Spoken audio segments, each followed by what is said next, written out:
Olá, tudo bem? Esse final de semana esteve na igreja aqui em São Pedro conosco o pastor Ney Panucci, a sua esposa, a pastora Bianca. Graças a Deus foi bênção.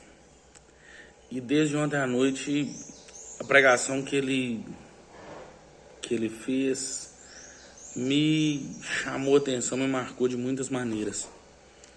Ele pregou a respeito da multiplicação de peixes, de 5 pães e 2 peixes, em Marcos capítulo 6, do 30 ao 44. Mas é interessante que ele usou duas expressões que me marcaram muito. Uma fala sobre a terceirização de problemas, de diagnósticos e de problemas, né?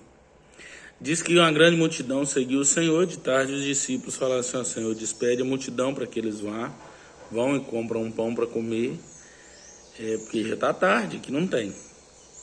Eles diagnosticaram um problema. Tem muita gente com fome, a gente está num deserto e você precisa mandar eles embora e eles precisam comer. Eles diagnosticaram um problema e tinham uma solução. A solução é que Jesus os mandasse embora, que cada um resolvesse o seu problema, ou matasse a sua própria fome. Mas Jesus falou com eles assim: dá-lhe voz de comer.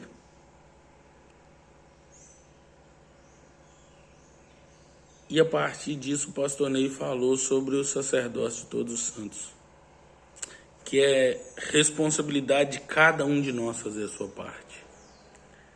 Sabe, muitas vezes a gente está na igreja e a gente tem uma ideia brilhante, a gente tem uma percepção maravilhosa para reconhecer problemas na igreja, a gente tem ideias brilhantes para resolver tudo aquilo. É só o Zé fazer tal coisa, o Mané fazer tal coisa, o pastor fazer tal coisa e pronto.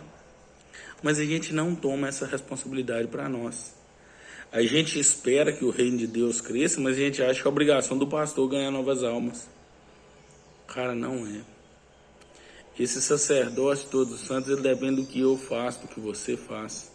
A obrigação de pregar a palavra do Senhor, de anunciar o nome do Senhor no seu emprego é sua, na sua sala de aula, no lugar onde você estiver. A obrigação é sua responsabilidade. Nós temos que ser a resposta para essa nação.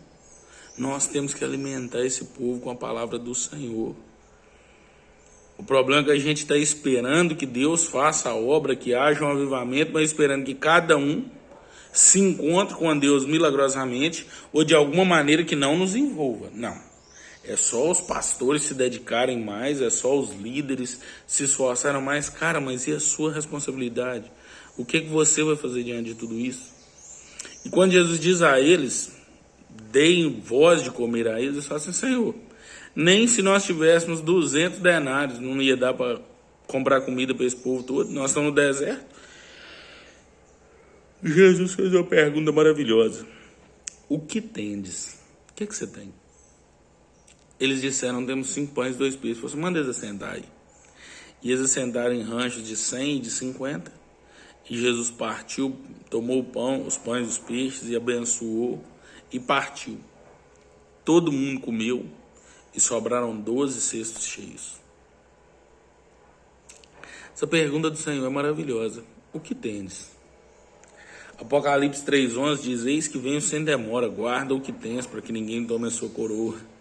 A gente às vezes acha que tem que guardar muito, né? Agora o negócio é que não interessa se é muito ou se é pouco, é o que tendes. Se você for olhar, 5 pães e 2 peixes para a multidão não era nada, não era nem pouco, não era nada. Mas ele falou: o que tendes? Se você for ver na Bíblia, Deus multiplicou o azeite de uma viúva e falou assim: o que você tem na sua casa? Ele falou assim: eu não tenho nada, senão um pouquinho de azeite na botia. Aí ele falou com ela o que fazer: ir fechar a porta sobre ela, deitar o azeite nas vasilhas, tomar vasilha emprestada, não poucas. Deitar azeite nas vasilhas. Depois, quando as vasilhas acabaram, não diz que o azeite acabou, o azeite parou, porque Deus consegue multiplicar azeite infinitamente. E aí olha o que aconteceu. Ela voltou e falou com o homem de Deus: o que eu faço? Vai, vende o azeite, paga o que você deve, tu e teus filhos vivem, do resto ia sobrar. Lá sobrou 12 cestos. Aqui também sobrou. Ah, Lucas, mas E quando não tiver nada, nada? Quando não houver nada, Deus pode multiplicar. Exemplo, o povo estava no deserto, não tinha água. Deus fez brotar água da rocha, ele criou, ele não multiplicou. Mas, por exemplo, quando ele estava num lugar que tinha água em Mara, mas a água era amarga, Deus não multiplicou a água e não produziu uma fonte nova. Ele curou as antigas. Cara, isso é maravilhoso. Porque talvez se você e eu tomarmos a responsabilidade de fazer o evangelho, de oferecermos a Deus o sacerdócio de todos os santos, o meu sacerdócio, de tomar a minha responsabilidade de fazer a minha parte. Se eu não tiver nada, ele vai criar em mim. Mas se eu tiver um pouquinho, é o que eu tenho, não interessa se é muito ou pouco, ele vai multiplicar isso. E ele não vai multiplicar só o suficiente, ele vai multiplicar até poder sobrar um pouquinho. Ou se em mim existem coisas úteis ao Senhor. Talvez eu tenha um dom de falar, mas a vida toda eu usei meu dom para falar o que não prestava. Assim como ele fez em Mara, ele pode fazer na minha vida. Ele pode curar a fonte para que então aquilo que antes produzia somente maldição passe a produzir bênção em vida. Eu tenho um dom de cantar, mas eu só cantei pornografia que não prestava a vida inteira. Deus pode curar a minha vida para que aquela fonte que antes saía blasfêmias contra o Senhor passe a sair adoração a Ele. Moço, por favor, tome o seu sacerdócio. A pergunta do Senhor é: o que tendes? O que tendes? Eis que venho sem demora, guarda o que tendes, para que ninguém tome a sua coroa. Não importa se é muito ou se é pouco, só guarda o que você tem.